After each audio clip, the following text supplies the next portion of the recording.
नमस्कार, मेरा नाम है डॉक्टर पुरुधमन और आज इस वीडियो में हम बात करने वाले हैं ज्वार, बाजरा, रागी के बारे में। अक्सर बहुत सारी किडनी फेलियर के पेशेंट आते हैं और अक्सर हमसे पूछते हैं कि डॉक्टर साहब क्या मैं जौ खा सकता हूँ, ज्वार खा सकता हूँ, रागी खा सकता हूँ, बाजरा खा सकता हूँ? और इसका कभी हमारे पास सही आंसर नहीं होता। तो आज मैं इसी वीडियो के अंदर ये सारी चीज़ें आप खा सकते हैं या नहीं खा सकते, इसके क्या फ़ायदे होंगे, क्या नुकसान होंगे, खाने में हमने किन चीज़ों का ध्यान रखना है, उसके बारे में डिस्कस करूँगा।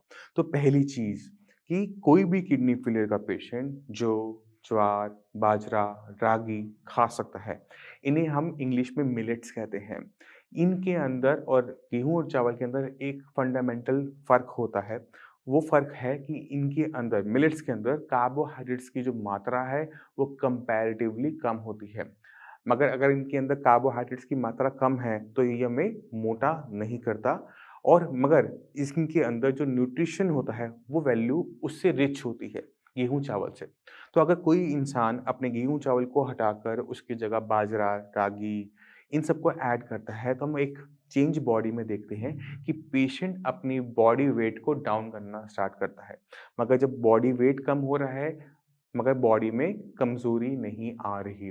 तो ये सबसे बड़ा फ़ायदा होता है मिलेट्स का कि अगर कोई पेशेंट रागी, ज्वार, बाजरा इसको डाइट में ऐड करेगा, तो वेट तो लूज़ होगा बट बॉडी में वीकनेस जनरेट नहीं होगी। अब अगर हमें ऐसा खाना मिल रहा है, तो ये किडनी फेलियर पेशेंट के लिए ठीक होता है क्योंकि वीकनेस नहीं आ रही। अगर इसी खाने से बॉडी में वीकनेस आनी शुरू हो जाए, तो यही खाना खराब हो जाता है।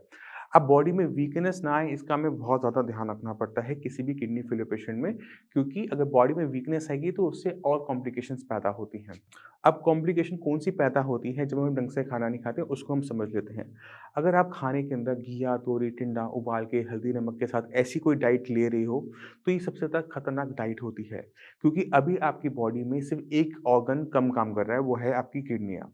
अगर आप खाना ऐसा खाते हो, तो आपके बाकी ऑर्गन्स को भी खाना नहीं मिलता, उन्हें कमज़ोरी महसूस होनी शुरू होती है।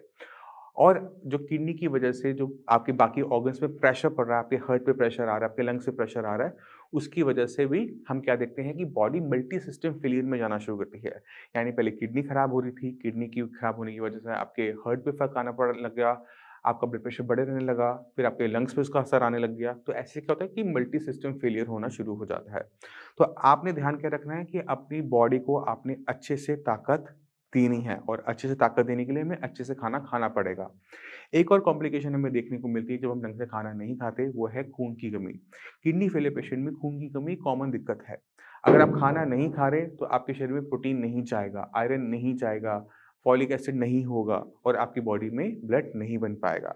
और अगर ब्लड नहीं आपकी बॉडी में कम होगा, तो आपको बार-बार या तो खून चढ़ाना पड़ेगा, इंजेक्शंस लेने पड़ेंगे या फिर हमें और कॉम्प्लिकेशन थकावट, साँस का फूलना, ऐसी कॉम्प्लिकेशंस देखने को मिलेगी। हमने किसी भी कीमत में अपनी बॉडी के अंदर वीकनेस नहीं आने दी थी क्योंकि जितनी वीकनेस बढ़ेगी उतनी ही कॉम्प्लिकेशन ये किडनी फेलियर पेशेंट की लाइफ में बढ़ जाती है। एक और सवाल पेशेंट हमारे सामने लेकर आता है, अक्सर वो हमसे पूछते हैं, डॉक्टर साहब हमें आप ऐसा परहेज़ बताओ जिससे हमारा क्रिएटिनिन लेवल डाउन हो जाए। आप जो हमें कहोगे खाने के लिए हम वो खा लेंगे, आप कहोगे खाना बंद करने के लिए हम खाना बंद कर देंगे, मगर हम चाहते हैं कि हमारा क्रिएटिनिन डाउन हो जाए। और ये सवाल इतना खतरनाक होता है कि इसका आंसर करना बड़ा मुश्किल होता है। आपको समझना पड़ेगा कि जो क्रिएटिनिन है वो आपकी मसल्स में बनता है, मांसपेशियों में बनता है। तो अगर मैं किसी पेशेंट को बोलता हूँ कि आपने घिया, तोरी, टिंडा खाना है या फिर आपने खाना बहुत कम खाना है या फिर आपने इतना ही साइज़ का खाना खाना है, तो हम पेशेंट में क्या देखते हैं कि पेशेंट का जो वेट है वो डाउन हो रहा है। पेशेंट का वेट कहाँ से डाउन हो रहा होता है कि पेशेंट की जो मसल्स हैं वो कम हो रही होती हैं और मसल्स कम होने की वजह से बॉडी में क्रिएटिनिन कम बन रहा होता है। मगर किडनी खराब होती रहती है, लेवल्स बढ़ते चले जाते हैं। पहले जो क्रिएटिनिन डाउन हुआ था पहले महीने में, दूसरे महीने में, तीसरे महीने में वही बढ़ना शुरू होता है। अब जब तीसरे महीने क्रिएटिनिन बढ़ा तो पहले से ज़्यादा बढ़ा। पहले जो लेवल थे जहाँ से हमने खाना बंद किया था और बॉडी में बहुत ज़्यादा वीकनेस है कि पेशेंट का चलना, उठना, बैठना भी मुश्किल होता चला जा रहा है। ऐसे पेशेंट इतने वीक हो जाते हैं कि जब इनका डायलिसिस करने की बारी आती है मजबूरी में तो डायलिसिस भी नहीं हो पाता क्योंकि बॉडी बहुत ज़्यादा वीक होती है। तो आपने ऐसी किसी भी डाइट को फॉलो नहीं करना होता। जैसे मैंने आपको पहले बताया कि अगर आपकी किडनी खराब हो रही है या हो चुकी है, तो सिर्फ़ एक ऑर्गन खराब है। आप खाना खा रहे हैं पूरी बॉडी के लिए, तो अपनी पूरी बॉडी को आप हेल्दी रखेंगे। क्रिएटिनिन डाउन होता है खाना बंद करने से, वेट डाउन करने से। मगर आपको समझने वाली बात ये है कि इससे किडनी ठीक नहीं होती। अगर आपकी किडनी खराब हो रही है, जैसे आप खाना नहीं दे रहे, तो कभी ठीक नहीं होगी, वो और खराब होगी। और जितनी वो खराब होती जाएगी, उतना वो क्रिएटिनिन बाद में बॉडी में इकट्ठा भी होगा। तो हमने कभी भी टेम्परेरी ट्रीटमेंट नहीं देखना होता, टेम्परेरी सॉल्यूशन नहीं ढूँढना होता। जब भी हम किडनी के बारे में बात करते हैं, तो हमें एक परमानेंट लॉन्ग लास्टिंग ट्रीटमेंट ढूँढना पड़ता है, जहाँ पे हमारी कम से कम किडनी जहाँ पे किडनी खराब होना बंद कर दे। अब समझने वाली बात है कि किडनी खराब हो क्यों रही थी?